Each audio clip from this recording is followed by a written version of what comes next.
Every fight is not spiritual warfare. Some of y'all are just messy and trying to blame it on the devil. So let's go ahead and talk about it. Because we quick to say, oh, the devil's been busy.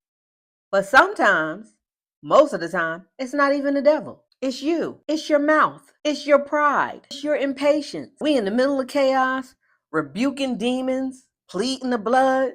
And Jesus is like, sis, that was all you. You can't say it's an attack if you invited it. Messy friendship, toxic relationships, stay in places the Lord already told you to leave.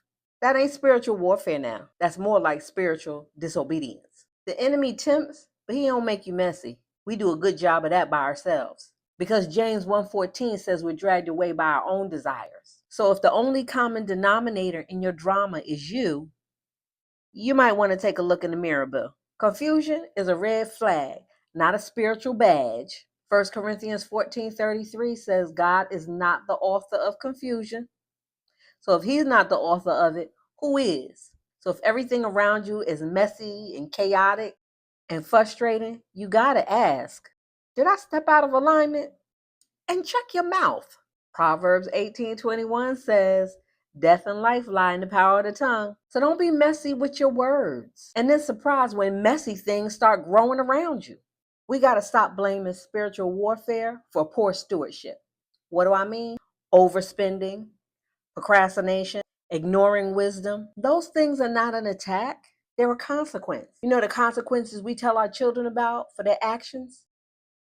That's what those are.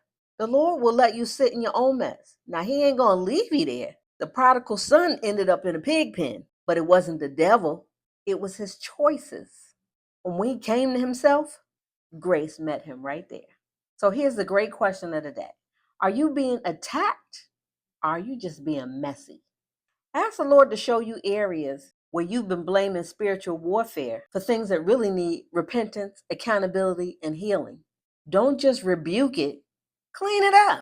From one of my favorite movies. And Mama says, clean it up! Okay.